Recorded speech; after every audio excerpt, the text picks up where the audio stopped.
They brought instruments I couldn't name and set them in a ring around the stone like men praying to something that had already stopped listening. I was there for the labor, not the science. Haul the rubble, clear the trench, keep the tarps from blowing off in the wind that came down off the ridge every evening at the same hour, like it had somewhere to be. Nobody on that survey crew asked my name twice. The pillar had come up out of my family's own dirt. In the low field we'd let go fallow 3 summers running, when the wells dropped too far to bother. My grandfather used to say there was old rock under that field, said his own father had struck something with a plow blade once and never plowed that corner again. Nobody believed him. Then the drought peeled the topsoil back like a scab, and there it was, black as a well at midnight, standing at a lean the way a tooth stands in a jaw that's lost its grip. The scientists came within the week, government men, university men, a woman from some agency with a title too long to say twice. They ran their sensors over the stone and got nothing back. No heat signature, no resonance, no reading that made sense against anything in their books.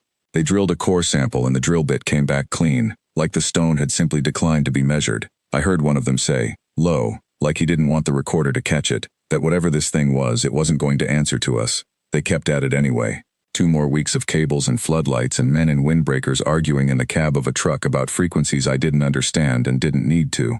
There was a young engineer, Halloran, who talked to me sometimes when the others were busy arguing, mostly because I was the only one on site who didn't correct his grammar or his theories.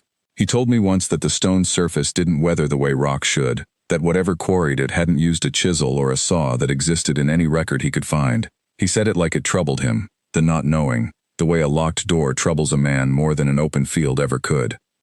I hauled stone and cleared trench and watched the pillar do nothing, the same nothing, day after day, until it stopped feeling strange and started feeling like just another fence post that happened to be older than the county. The floodlights burned all night some weeks, throwing the pillar's shadow clean across the trench and up the far bank, long and black and steady, like the shadow of a man standing where no man stood. I got used to working around that shadow the way you get used to a scar on your own hand. Noticed at first, then just part of the shape of things. It was a Tuesday, near dusk, when the crew packed up early, on account of weather coming in off the ridge.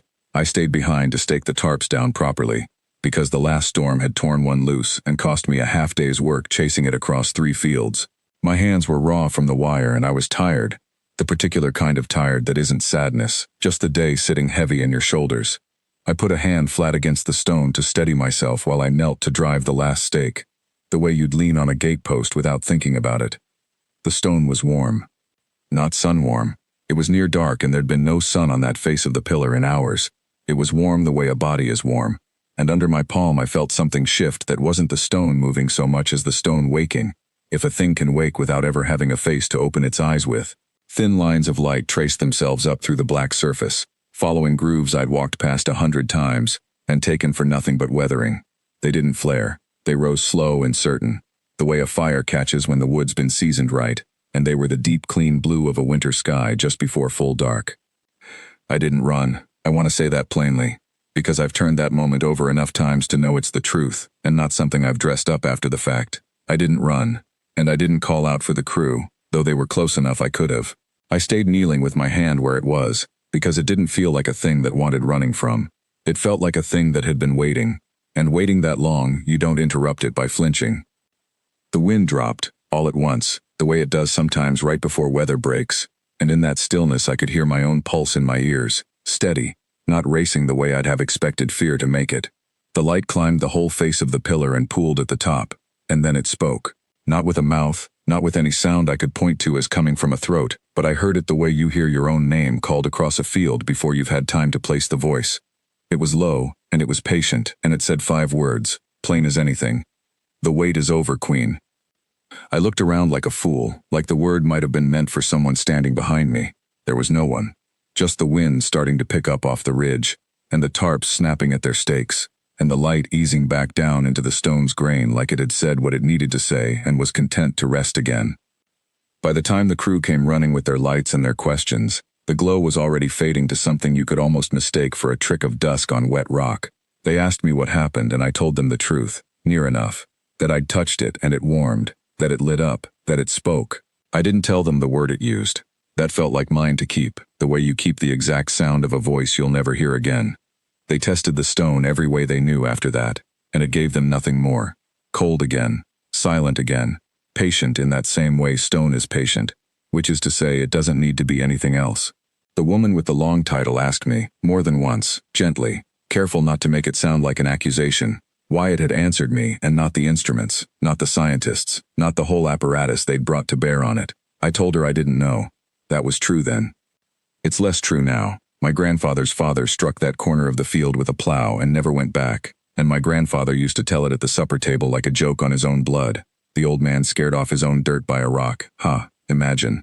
But I remember too that my grandfather kept a fence line around that low corner long after the rest of us stopped bothering with fences at all. Kept it mended every spring whether cattle needed keeping out or not. He never said why. I never asked. It's the kind of thing a family does without agreeing to do it. A habit passed down further than anyone remembers starting it.